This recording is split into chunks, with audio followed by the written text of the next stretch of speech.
जय हिंद फ्रेंड्स, स्वागत है आप सभी का हमारे यूट्यूब चैनल में। तो दोस्तों, आज हम बात करेंगे मैं एयरफोर्स मेडिकल ये जो नॉर्मल चीज़ रिक्वायर्ड होती है उनके बारे में। तो आप वीडियो का अंत तक जरूर देखना। और मैं सबसे पहले बात करूंगा हाइट और वेट की। तो एयरफोर्स मेडिकल के लिए मिनिमम हाइट 152 सेंटीमीटर है। और अगर मैं वेट की बात करूँ तो वेट अकॉर्डिंग टू हाइट होना चाहिए। और आपकी बीएमआई नॉर्मल रहनी चाहिए 18 से लेकर 23 के बीच में। अगर इसके बीच में आपकी बीएमआई है तो आप एयरफोर्स हाइट और वेट के लिए फिट है। और मैं आगे बात करूं तो आपका चेस्ट 5 सेंटीमीटर एक्सपेंशन होना चाहिए। अगर चेस्ट का 5 सेंटीमीटर एक्सपेंशन होता है तो आप चेस्ट के पॉइंट के लिए फिट है। और आगे बात करूं तो मैं आई का बहुत सारे भाई को डाउट था, मैंने एक वीडियो बनाई थी, आप वो वीडियो भी देख सकते हैं। और अगर आपको सर्जरी और लेसिक करवाया है तो उसके लिए आपको प्रॉब्लम हो सकती है मेडिकल में। और आई की बात करूं तो आई का 6x6 होनी चाहिए। अगर किसी भाई को ग्लासेस हैं तो विद ग्लासेस 6x6 होनी चाहिए और विदाउट ग्लासेस 6x12 होनी चाहिए।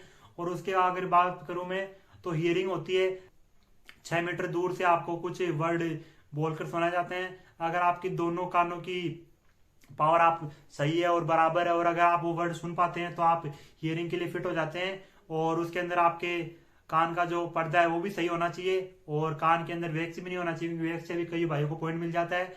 और उसके बाद में बात करूं टीथ, तो टीथ के लिए आपके टीथ हेल्दी होने चाहिए और आपके 14 डेंटल पॉइंट होने चाहिए टीथ के लिए। और अगर मैं उसके बाद बात करूं तो बहुत सारे भाइयों का डाउट था कि जो कैरिंग एंगल होता है और जो नोकनी होता है और फ्लैट फुट। तो अगर मैं कैरिंग एंगल की बात करूं तो आप ये देख सकते हैं कि जो मेरे हैंड है वो बिल्कुल मतलब स्ट्रेट है।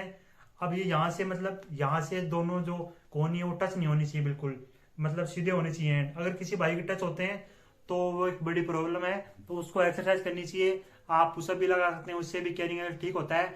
और उसके बाद होती है नोकनी। अगर आपके दोनों घुटने टच होते हैं तो आपको प्रॉब्लम हो सकती है। तो आप नोकनी के लिए भी एक्सरसाइज कर सकते हैं, पैरों को 180 डिग्री पे खोल के और फिर जो बोलते हैं उसे स्क्वेट्स लगाना। तो अब इससे आपकी जो नोकनी की प्रॉब्लम है वो भी ठीक हो जाएगी।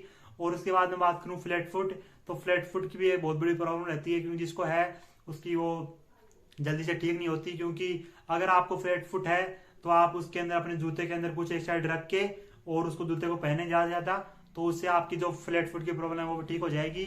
और अगर मैं उसके आगे बात करूँ तो ब्लड टेस्ट होता है। तो ब्लड टेस्ट के अंदर नॉर्मल शुगर और शुगर चेक होती है और नॉर्मल चेकअप होते हैं।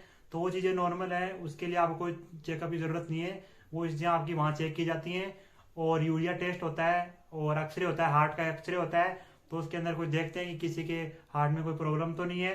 और ईसीजी होता है, तो ईसीजी के लिए तो एक ही चीज़ है, आपको घबराना नहीं है, आपको बिल्कुल नॉर्मल रहना है। अगर आप बिल्कुल नॉर्मल रहते हो तो आप ईसीजी बिल्कुल नॉर्मल आती है और आपको कोई प्रॉब्लम नहीं होती। और अगर मैं बात करूं तो ये सभी मेडिकल के जो इंपॉर्टेंट टॉपिक थे वो मैंने आपको बता दिए। अगर आपको कोई भी डाउट हो तो हमारे चैनल को सब्सक्राइब करें, फॉलो करें और कमेंट जरूर करें।